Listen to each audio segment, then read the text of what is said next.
Excited to have you today. I'm Coach Brian Pirana. I have been a health, nutrition, fitness coach for the last 20 years. Since 2004 with an exercise nutrition degree. I've owned gyms before. I've been a personal trainer for 10 plus years. I've been doing remote nutrition health coaching for the last decade. I've had thousands of conversations with thousands of clients over way too many hours.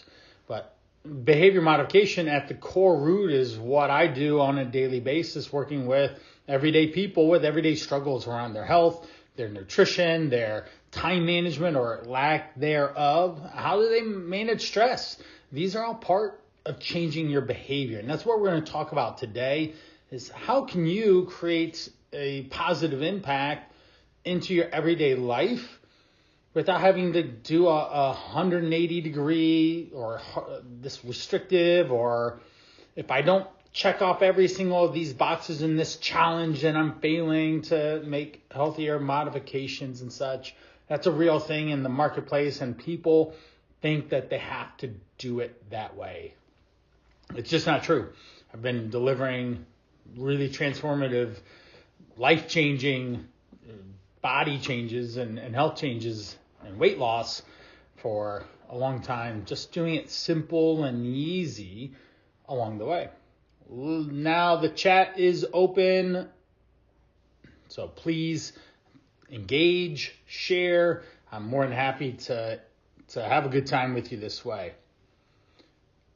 Let's take it away. Behavior modification, turn your unhealthy behaviors into healthy ones. Pretty simple what we're trying to accomplish. And on the agenda, what is behavior modification in the first place?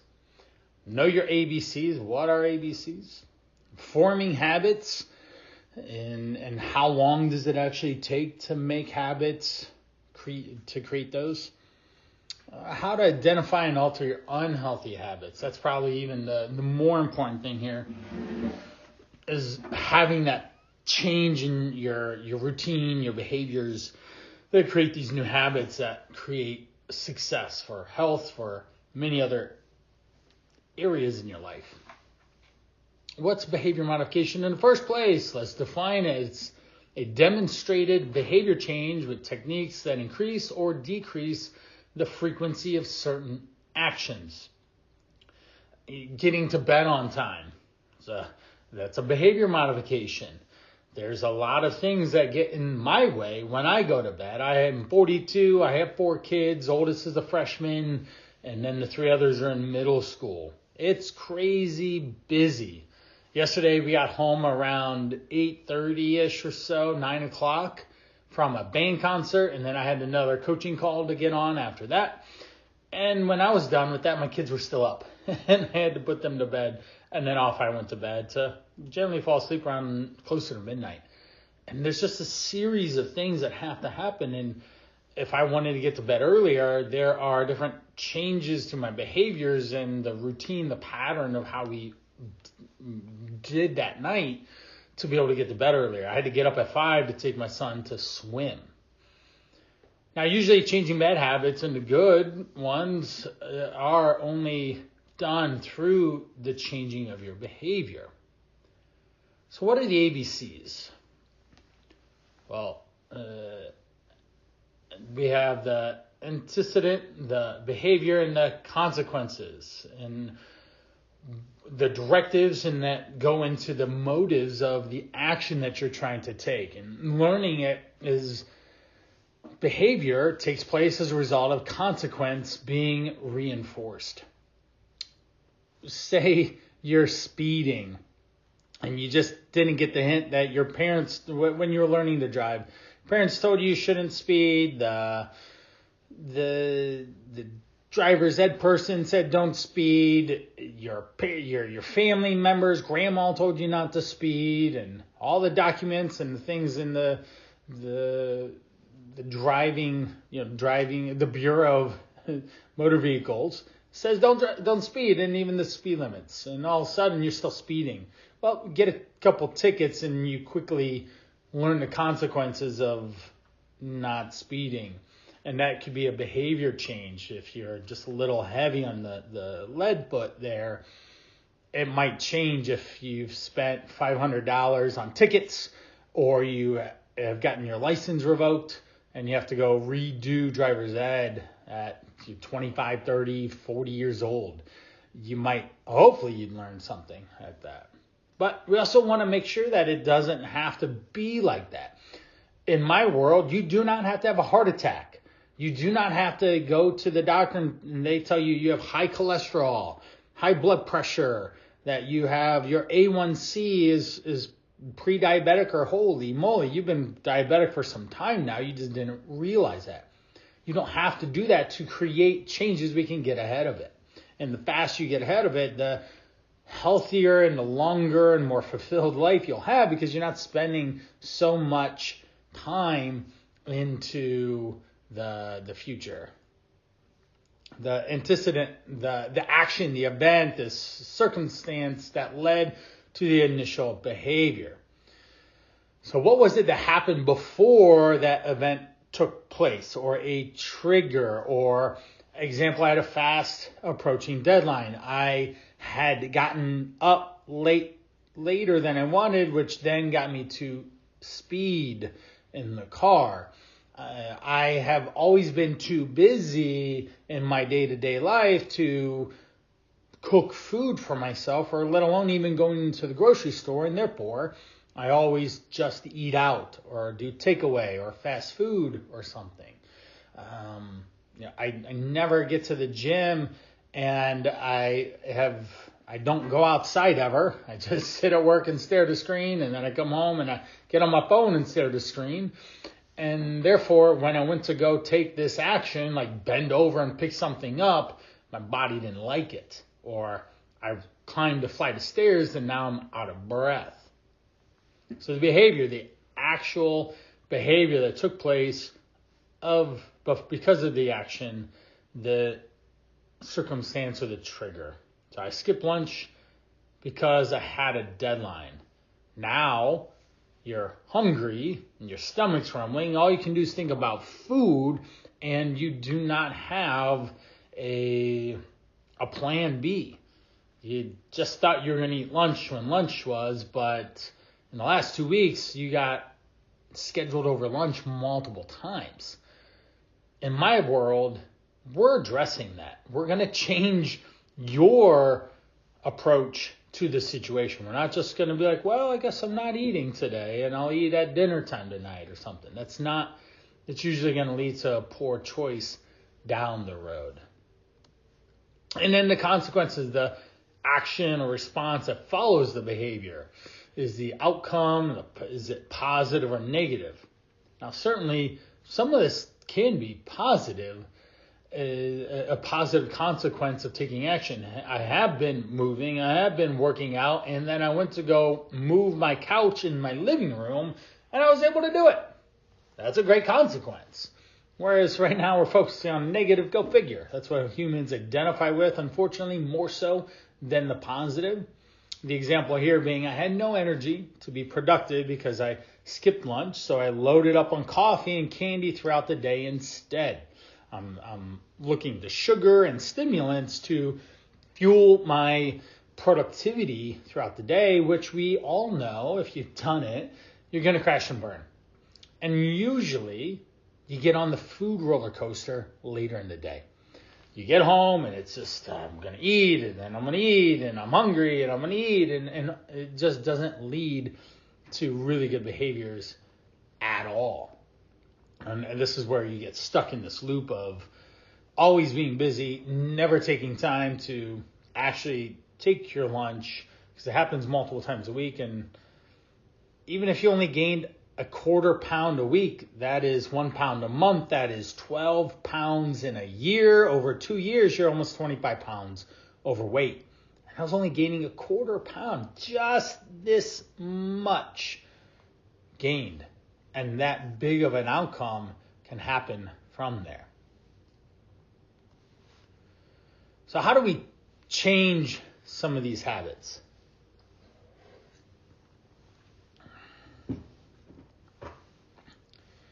Well, before changing a habit, it's important to measure your readiness and confidence level.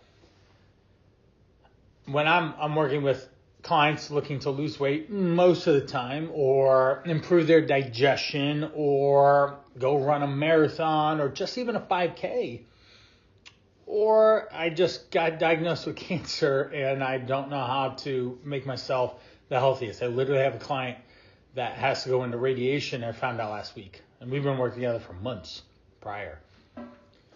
So how ready is someone to actually make a change in their world, in their life? And what's your confidence level that you can actually change? That's really important for you to assess in the beginning. Because yes, you can eat healthier. You can walk. You can go to the gym. But are you actually going to do those things that promote health, promote fitness, promote a healthier lifestyle as you go? It varies from one person to the other. Someone's motivation can be critical and need to change now because of news that they just got, and their readiness levels through the roof. I've had people jump on phone calls with me. I found out this news. I have to take action now or else. And then usually we take action and get on the path of changing, and they change.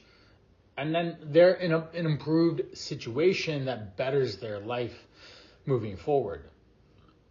All right. And you can do it on your own, but you can also get support.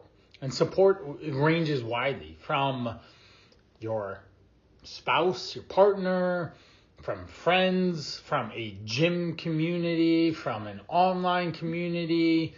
It boils down to connecting with a person usually, not just an app. Yes, apps can be super helpful in creating habits, routines. There's so many habit apps on the market that can definitely help you create consistency. Sometimes when you get on a roll and you have MyFitnessPal is a good example, they will reward you with stickers and prompts that, hey, you've tracked for this many days. Or Apple Watch will say, hey, you've done this many miles. Fitbit will send you've climbed this many stairs in the lifetime of your ownership of the Fitbit. Those things can definitely improve your ability to stay more consistent that way. Discover which habit you want to alter and make sure it's attainable and not too daunting. How do you eat an elephant, they always say? One bite at a time. If you can take small, specific, directed habit change and behavior and actions, then more often than not, you can start to build that momentum. You can create change. Say we're doing finances. I'm trying to make this more than just health, but say you're doing finances and you have a lot of debt. Well, Dave Ramsey's debt snowball says, let's consolidate all of our debt paying to one bill, the lowest hanging fruit. And then we move up to the next one and the next one. And then you can create some momentum to get the debt paid off faster and not just have a lot of lingering credit card interest rates weighing you down every month. Okay. If it is too daunting, say you have to lose 50 pounds. That's going to take, even if you only lost 1 pound a week, which is sustainable. 2 pounds is sustainable. 3 is a little bit fast. 4 is unsustainable. That's going to take you the better part of 40, 50 weeks. That's a years of effort that you have to, in your brain, think, okay, I'm spending 6, 9, 12 months focused on improving my body weight and getting it done. That can be really daunting. So we can break it down into smaller chunks to focus on, all right, we're going to focus on 10 pounds at a time. Usually if someone's, say, around 300, say they're at 291. Well, we're going to look for 274, right? Not 275, 274, and then work down toward 249 as our goal. And those are little psychology and human behavior tricks to help keep the ball rolling. Because if you're 274, you're below that whole number and you are even more motivated because you're not on that, say, quarter of like 25, 50, 75, 100. After determining which habits to change, identify the 3 R's: reminder, routine, and reward. So let's talk about what these 3 are. Eating junk food while watching TV. A very big habit, especially in our instant demand, stream binging, Netflix and chill type atmosphere that we have. People unconsciously will sit and be tuned out because they're stressed from the day and they just want to watch their show. And then they want to occupy their hands with food, usually. Or I'm surprised that this couple doesn't have their cell phones in their hand, with one hand in the bag and the drink is right next to them in their drink caddy, and they're watching 2 screens. That happens a lot these days. Let's scroll TikTok and watch a movie together. Or for the love, let's scroll through TikTok here and we'll watch YouTube there, or something like that. What we have, the reminder, is a trigger initiating the behavior. The example being your favorite 8 p.m. TV show comes on. Well, back in the day, I'm sure most of us can remember you just watched TV and every Tuesday at 5, 8 or whatever, your show came on, right? And always 7 o'clock was Jeopardy and 7:30 is Wheel of Fortune, right, every night. So right before the prime time to warm everyone up to it. And then the 6 o'clock news, right? Things like that. Now, because that happens, it triggers in your brain the routine, that behavior or the action that you take. The example is, okay, cue, 8 p.m. is almost up. I need to go grab some food. And then you start eating it. My cues for this webinar, because I do them a couple times a week, I always set at least 15 minutes beforehand, before the actual webinar comes on. I have to push play at 10 minutes before to make sure that you guys have an open room, in a sense, to be able to come into.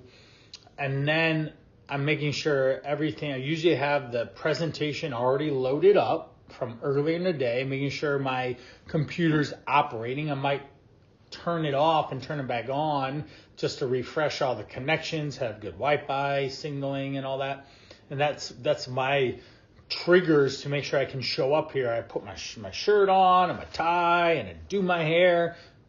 I look presentable, hopefully. And then I set up in a quiet part of my house, which is sometimes hard. We have a dog and 4 cats. Fortunately, the ones I always jump on are in the middle of the day for the webinars. I don't have to worry about my 4 kids coming through. Every once in a while, here and there, I do have a school day off, and it's like, hey guys, you got to be quiet. I'm going to be doing this. And so those are the triggers for this type of an event here, completely different from the one we're talking about. The reward is getting to eat food, and you get that dopamine hit, you get the food hit, all the flavors and the taste, and you just want more. Here's another one. Determine what the trigger is in eating junk food while watching TV. I'm in the living room. It's 8 o'clock. I'm bored. I'm looking to be entertained. There may or may not be other people. The immediate preceding action, your favorite TV show is coming on, and you want to eat some food with it. Because that's what you do when you watch movies. You have popcorn or something else. So what we can do is, when you start to realize you have these patterns of behaviors that might be taking you away from what your goals are, say it is to lose weight or get healthier, whatever, maybe eating movie-style buttered popcorn at 8 o'clock after you've already just ate a couple hundred calories for dinner, and it's only 2 hours later, isn't the best idea.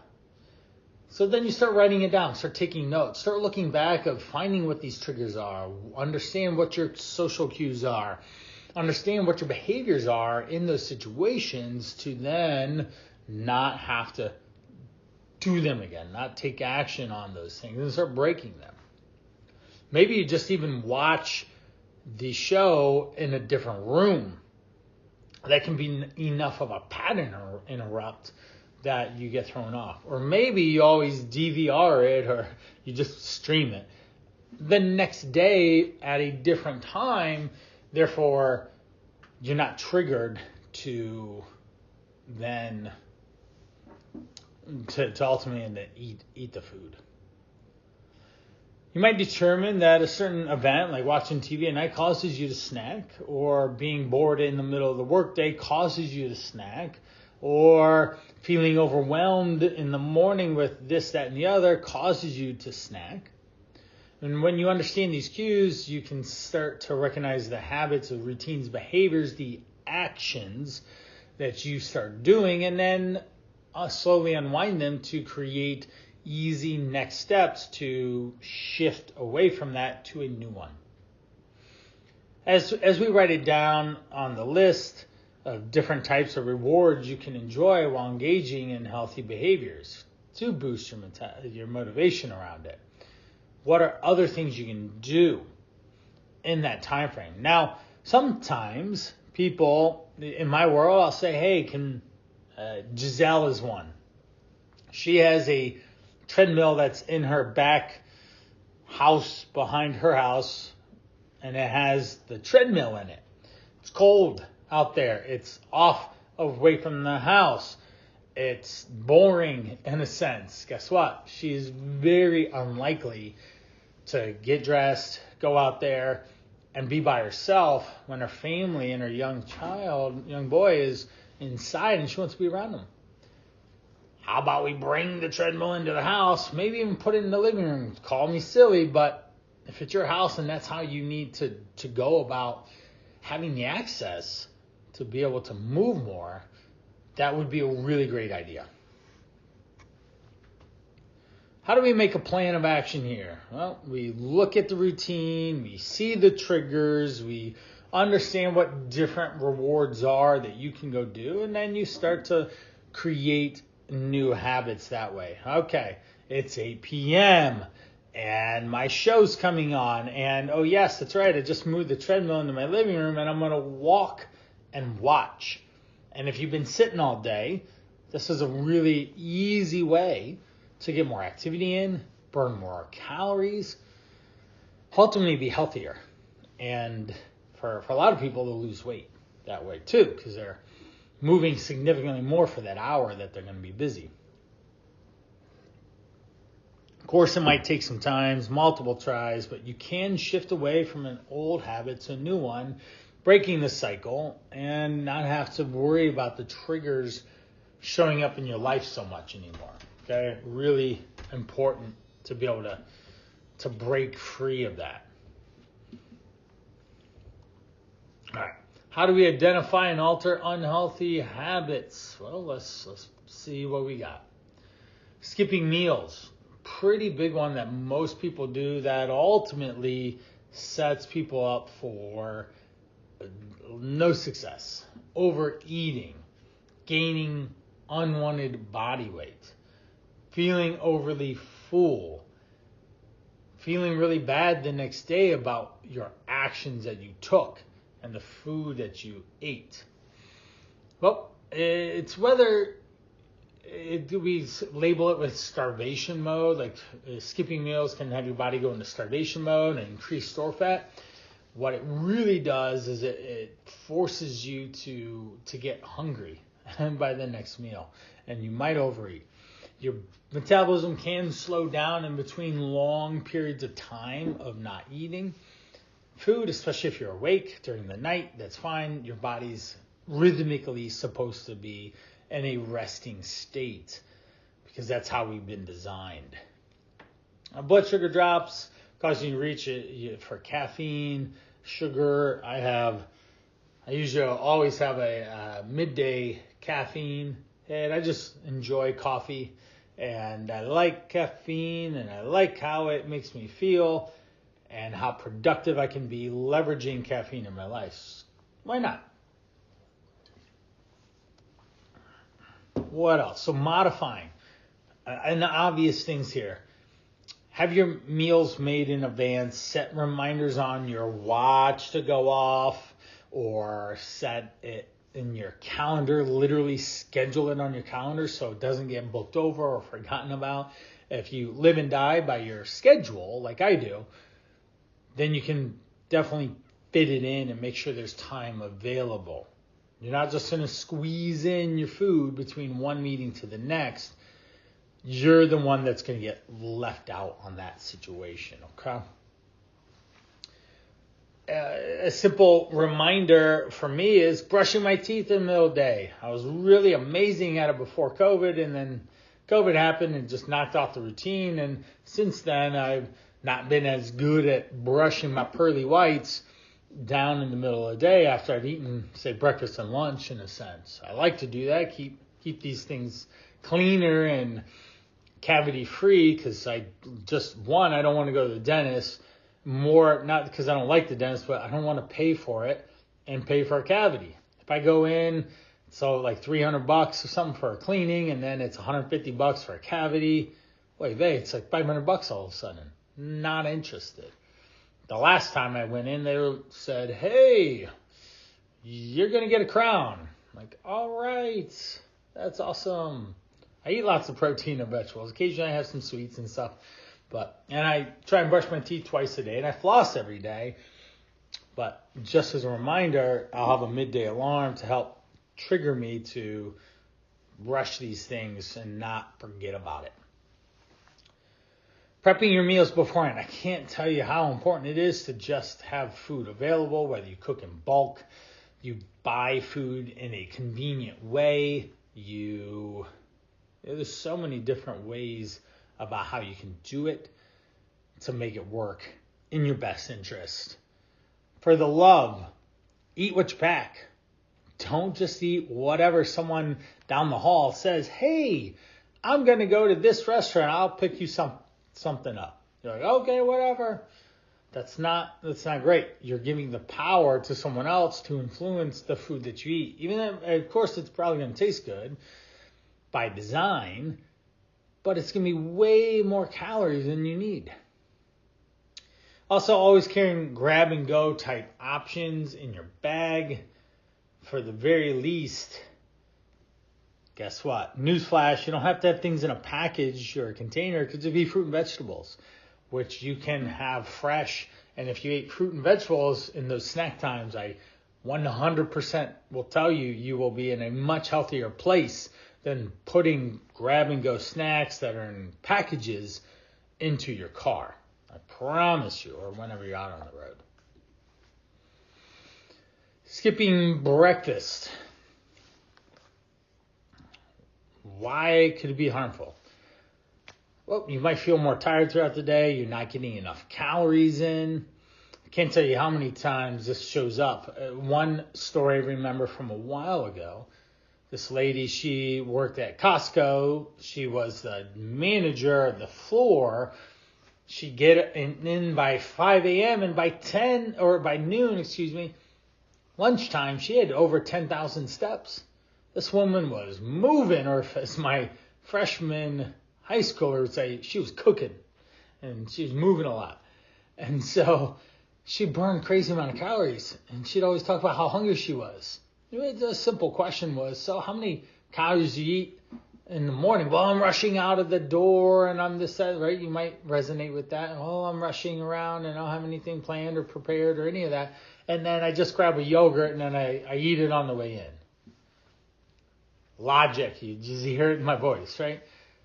She has less than 200 calories to fuel her 10,000 steps worth of activity until she can actually take a break at lunch, if she's even able to, because of the demands around lunchtime and people in the place and the employees needing her assistance to do stuff. And you all of a sudden see she had not eaten until like 2 or 3, and then it's almost time to go home. And she's only had 200 to 400 calories total, but she's moved 12,000 steps before she even got off shift. No wonder she's hungry. No wonder she's tired. No wonder she might be cranky, and because her blood sugar level's in the basement. you're less likely to exercise because you're feeling too tired, obviously, right?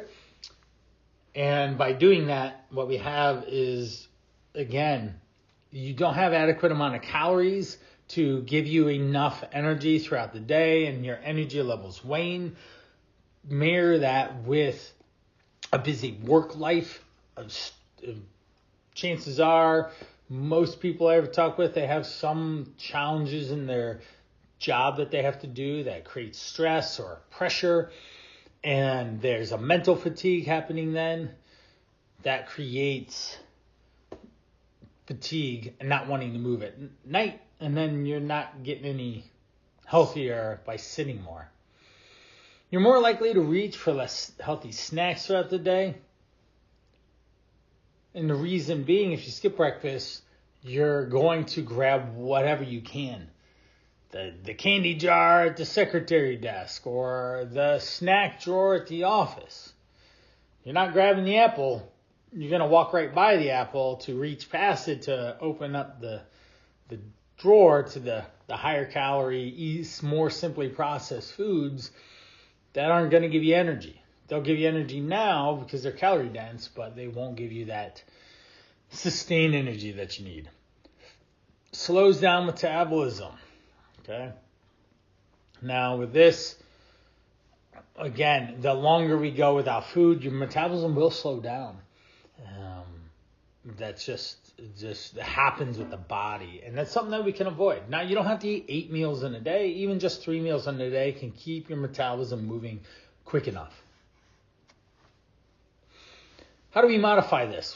Obviously, PPA is a favorite of mine to suggest and tell people: plan, prepare, act.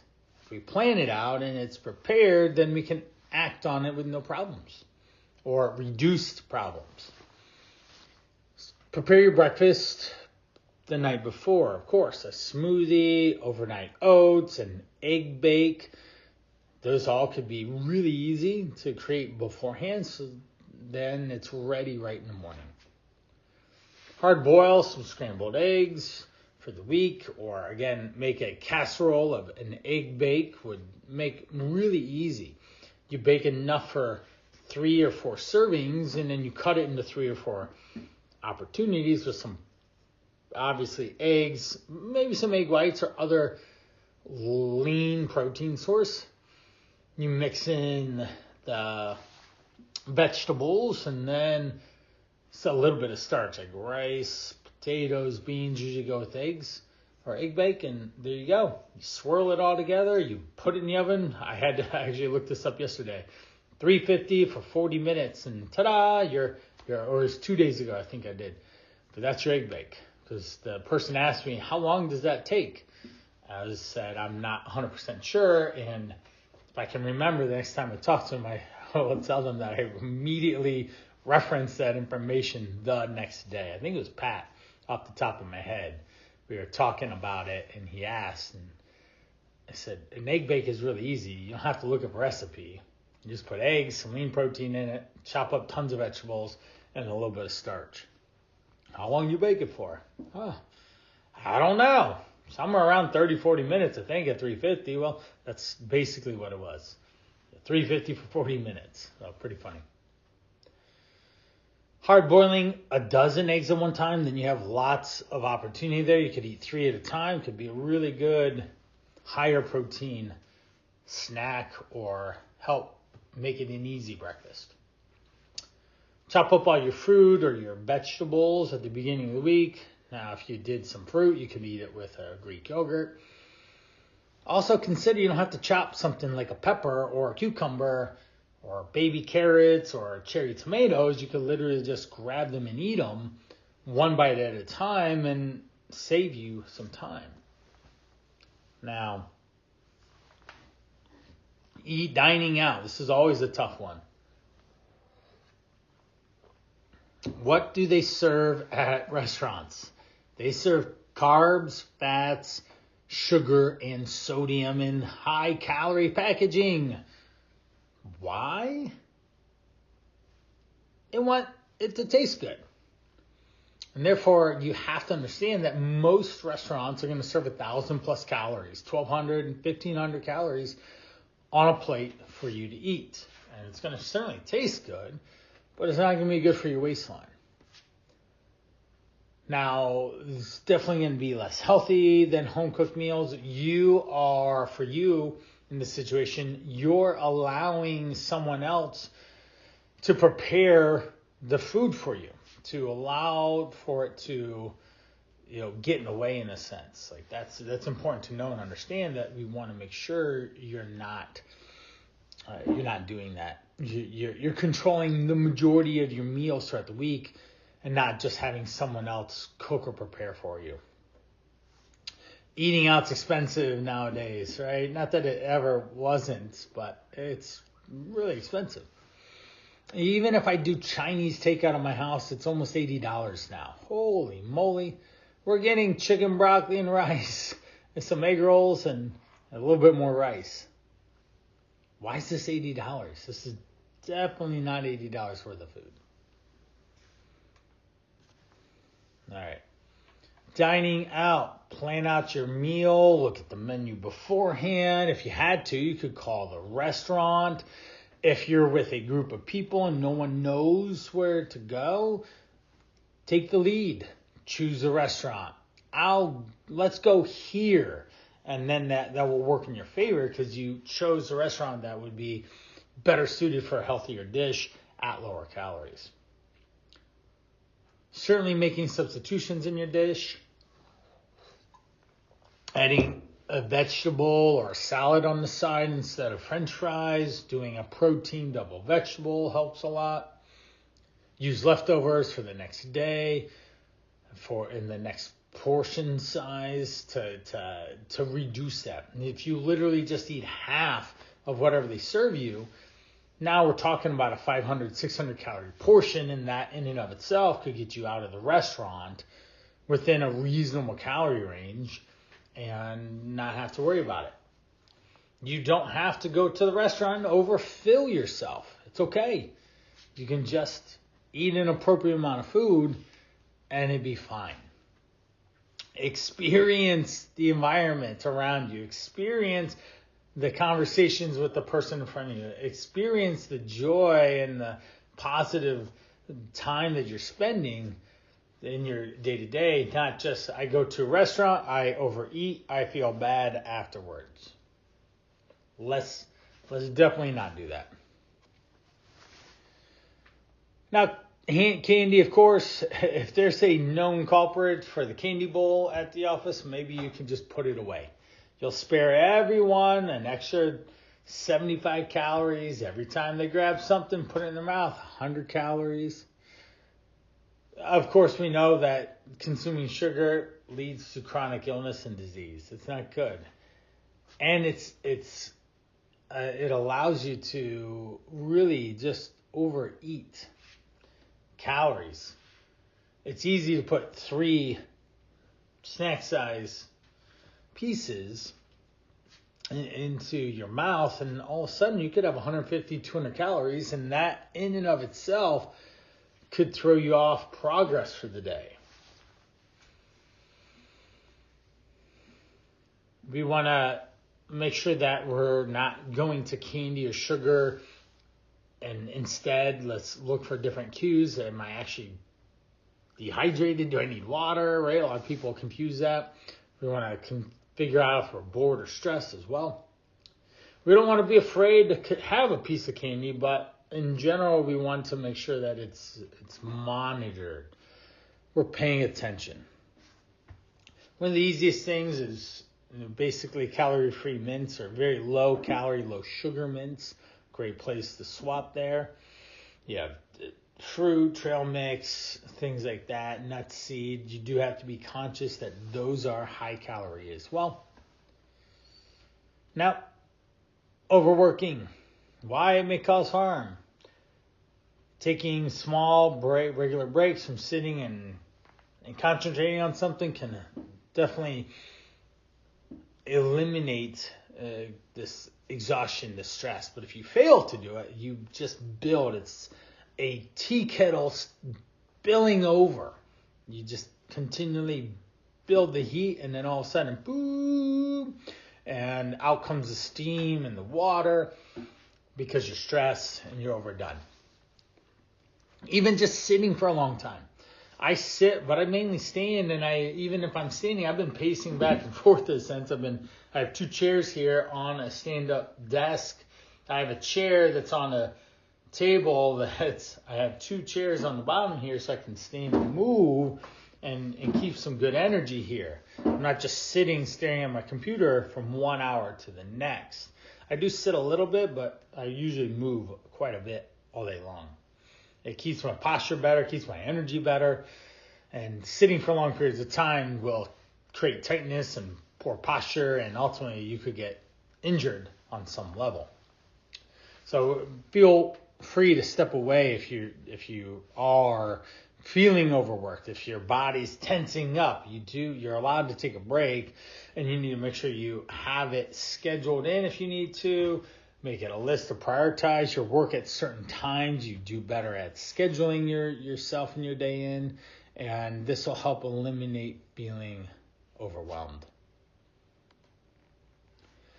Limited exercise. If you're not moving a lot, it might decrease your risk of heart disease. It will increase your risk of heart disease, obesity, your immune system. Things get worse. Depression, low satisfaction in life, like literally your outlook looks glim if you're not moving. Our body is meant to move, and yes, your metabolism will decrease if you lose muscle mass from not moving. Also, simple things to modify, literally paying attention to your steps, parking further away, taking the stairs, clean the house, dance, play, do things for small incremental amounts of time if you can't make it to the gym for a long bout. I know we're running out of time, so I want to get through this real quick. If you're eating enough water, why it causes harm, you can be dehydrated. Your mood, your energy, your ability to think, your skin, your hair, your headaches, all these things cramps are caused from generally a lack of water. Our bodies are made mostly of water, and we want to do it to help improve energy, keep you full, and make sure that we have it regularly scheduled throughout the day. Carry a water bottle. If I'm not carrying this, I have a giant 40-ounce water bottle that's red I carry around, and it helps. There we go. Perfect. Right on time. I want to thank you for your time today. I hope that you have got some good insights on changing your behaviors and modifying them. I tried to use some good stories and anecdotes for you. Certainly you can make a comment below and email us. I really appreciate your time today.